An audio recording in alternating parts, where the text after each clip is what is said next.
and share.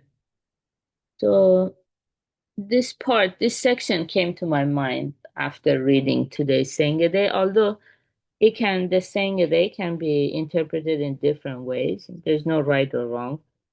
So for 22nd day of the month, the person who knows fear, yet fears it not, is a person of true courage. And for me, how I understand that true courage, or what kind of fear we have or we know of, and yet we try to overcome it. For me, that's how I understand it. Which, of course, it translates into, fear of maybe getting rejected when we share the Dharma, and then somehow we don't fear it anymore because we obtained this kind of courage. So this is from You Were Born for a Reason, page 69, the crucial matter of the afterlife. If a man's birth could be likened to an airplane lifting off from an aircraft carrier, then a lifetime of fighting desperately against heavy odds would correspond to a struggle against air turbulence and tempests. Amid skirmishes with enemy planes, after a fierce fight, the pilot returns only to find the carrier gone without a trace. Nothing meets his eye but the vast ocean. His fuel gauge reads zero. He looks back on the long, desperate struggle he has just endured, wondering what it was for, and curses himself for a fool. As life ends, regret and fear occur by turns.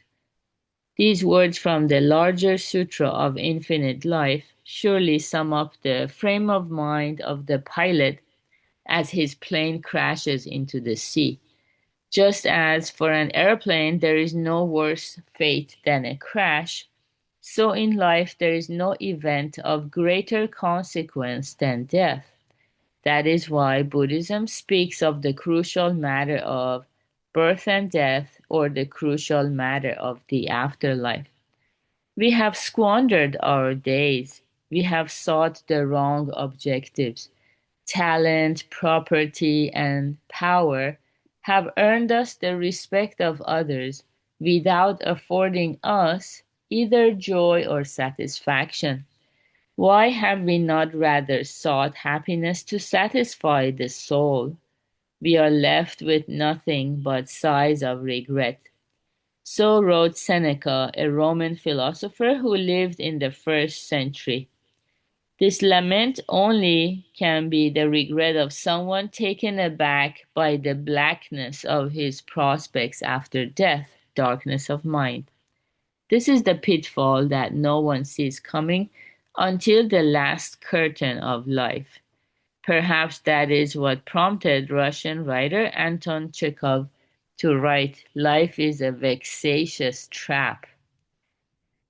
In the larger Sutra of Infinite Life, we also read, people of this world are shallow and vulgar, struggling over things of no urgency. In other words, completely distracted by what is in front of their noses, people do not realize the essential task of life to eliminate darkness of mind. This is the alarm sounded by Shakyamuni Buddha. Okay, up to here for today. So, yeah, to be able to pay attention to this fear that any living being has towards death, because death is the very opposite of living, it destroys life. Um, yeah, so naturally there is fear.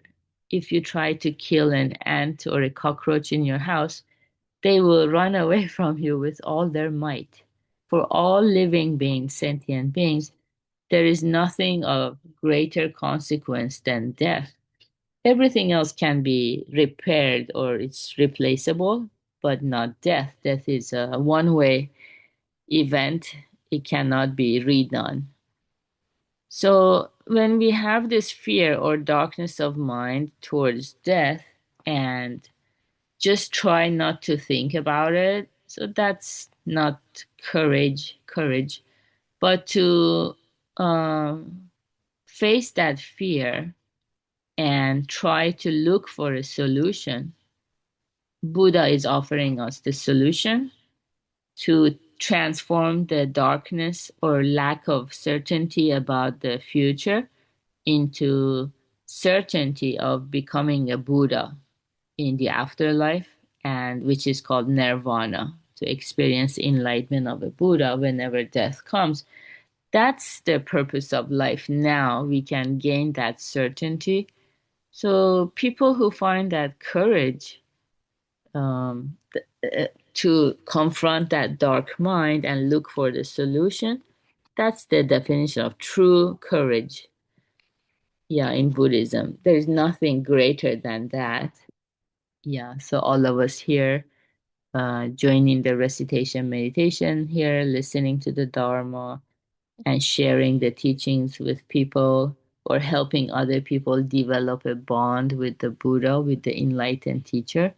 That is such a rare blessing because we are going to the root cause of suffering. So that's why the joy becomes greatest and lasting as well when we go to the root cause. So good job, everyone, for being here practicing together. We will have more. We will have advanced group session 6 p.m. and Purpose Lab, and have a wonderful Friday. Bye. Thank you, Vita. Thank you, guys. Take care. Thank you, Peter. Of course.